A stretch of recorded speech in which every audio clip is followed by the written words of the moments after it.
الحمد لله نحمده ونستعينه ونستغفره ونؤمن به ونتوكل عليه ونعوذ بالله من شرور أنفسنا ومن سيئات أعمالنا من يهده الله فلا مضل له ومن يضلله فلا هادي له وأشهد أن لا إله إلا الله وحده لا شريك له وأشهد أن سيدنا وسندنا ونبينا ومولانا محمدا عبده ورسوله صلى الله تعالى عليه وعلى آله وأصحابه وبارك وسلم تسليما كثيرا. أما بعد فأعوذ بالله من الشيطان الرجيم. بسم الله الرحمن الرحيم.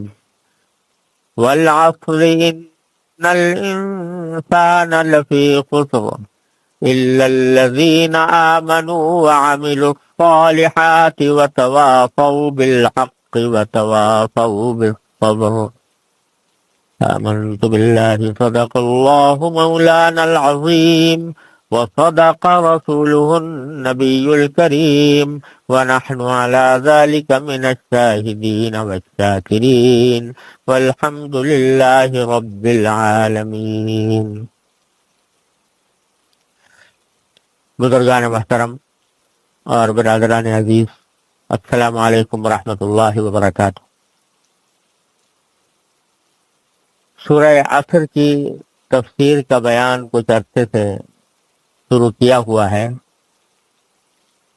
بیچ میں وقفے آتے رہے. حاصل اس صورت کا یہ ہے کہ اللہ تبارک و تعالی نے زمانے کی قسم کھا کر،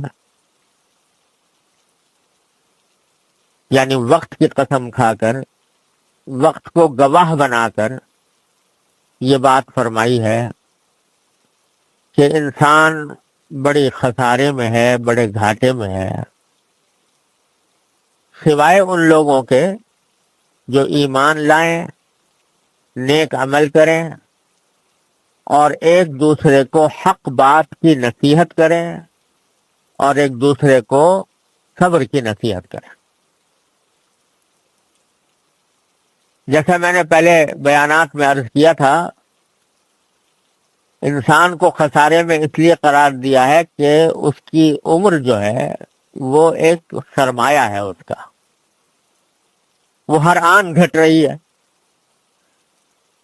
تو سرمایہ اگر گھٹے تو اسی کا نام خسارہ ہے. ہاں، اگر سرمایہ اس طرح گھٹے کہ اس کی جتنا گھٹا ہے اس کے بدلے میں اس سے کوئی اچھی چیز مل جائے تو یہ فائدہ ہے. جب کوئی تجارت کرتا ہے تو سرمایہ اگر گھٹتا ہے، یعنی جو کچھ سامان بیچنے کے لیے لایا وہ کسی نے خرید لیا، اس کے بدلے میں دوسری پیسے آ گئے تو نفع ہو گیا. لیکن اگر آیا کچھ نہیں اور سرمایہ جاتا ہی رہا، گھٹتا ہی رہا، تو اسی کا نام خسارہ ہے، اسی کا نام نقصان ہے. تو انسان کی زندگی کے لمحات بھی ایک اس کا سرمایہ ہے. ان کا جو لمحہ بھی گزر رہا ہے وہ گھٹ رہا ہے، سرمایہ گھٹ رہا ہے. ہاں، البتہ اگر کوئی شخص اس گھٹتے ہوئے سرمایہ کے بدلے میں کوئی اچھی چیز حاصل کر لے تو یہ فائدہ ہے. تو قرآن نے فرمایا کہ اگر اس خسارے سے بچنا چاہتے ہو تو 4 باتیں ہیں: ایمان، عمل صالح یعنی نیک عمل، اور تیسرے حق بات کی نصیحت کرنا اور صبر کی نصیحت کرنا. یہ 4 باتیں ہیں. یہ اگر پوری کر لو گے تو یہ گھاٹا ختم ہو جائے گا، اس کے بدلے میں نفع آ جائے گا.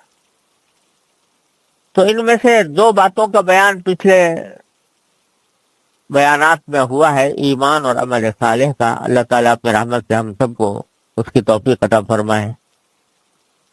بات چل رہی تھی آخری دو باتوں کی، یعنی حق کی نصیحت اور صبر کی نصیحت،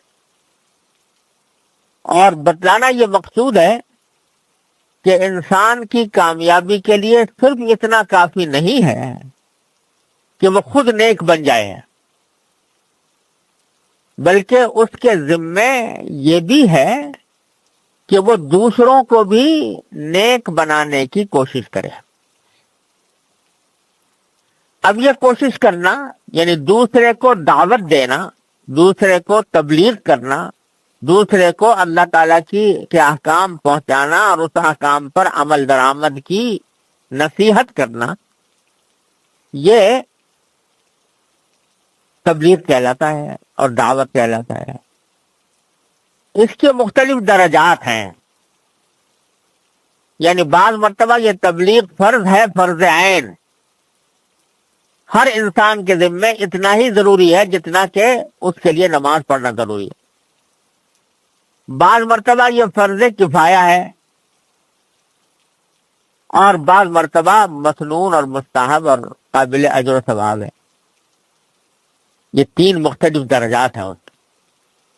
جہاں فرض عین ہے، یعنی ہر انسان کے، ہر مسلمان کے ذمے اسی طرح فرض ہے جیسے نماز پڑھنا فرض ہے، وہ صورت ہے جبکہ کسی شخص کو دوسرے پر اقتدار حاصل ہو۔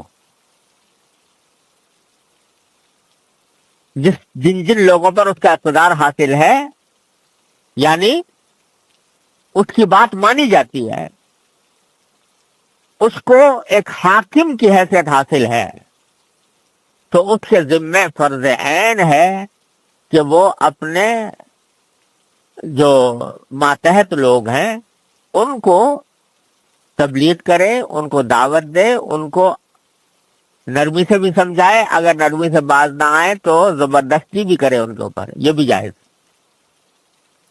وہ کون سی صورت؟ جبکہ اقتدار حاصل ہو۔ جیسے ایک حاکم ہے، اس کو اقتدار حاصل ہے اپنے سارے ماتحتوں کے اوپر، تو اس کے ذمہ فرض ہے کہ وہ اگر کوئی برائی دیکھتا ہے تو اپنے ہاتھ سے اس کو روکے، کیونکہ اس کو اس بات کی قدرت حاصل ہے۔ اور اسی طرح کوئی محکمے کا سربراہ ہے، کسی محکمے کا سربراہ ہے، اس کے ذمے اس محکمے کو اور اس کے اندر جو اس کے ماتحت ہیں ان کو برائی سے روکنا اس کے ذمے فرض عین ہے۔ اگر نہیں روکے گا تو سخت گناہگار ہوگا۔ اور اسی طرح کوئی انسان اپنے گھر والوں کے اوپر اقتدار رکھتا ہے، جو کسی خاندان کا سربراہ ہوتا ہے، باپ ہے مثلا، اس کی اولاد ہے، اس کے اوپر اس کو اقتدار حاصل ہے، شوہر ہے، اس کو اپنی بیوی پر اقتدار حاصل ہے، تو بیوی بچوں پر جو اقتدار حاصل ہے وہاں پر بھی اس کو دین کی طرف لانا، دین کی بات ان کو پہنچانا اور ان کو برائی سے روکنا، یہ اس کے ذمے فرض عین ہے۔ یہ اس لیے یہ بڑی اہم بات اس لیے ہے کہ بہت سے حضرات ہیں جو اپنی ذات میں تو ماشاءاللہ دین پر چلنے والے ہیں، نمازیں پڑھتے ہیں، مسجد کے اندر جاتے ہیں، صف اول کے پابند ہیں، اور روزہ رکھتے ہیں، زکوٰۃ دیتے ہیں، حج ادا کرتے ہیں، گناہوں سے بھی محفوظ رہنے کی کوشش کرتے ہیں، اپنی ذات میں نیک ہیں، لیکن اولاد کہاں جا رہی ہے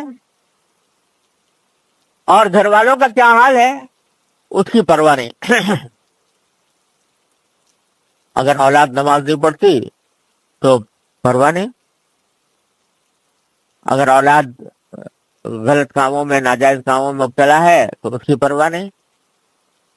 یہ بڑی خطرناک بات ہے۔ قرآن کہتا ہے کہ صرف تمہیں نیک بننا نہیں ہے بلکہ اپنے گھر والوں کو بھی نیک یا ایھا الذین آمنوا قوا انفسکم واہلیکم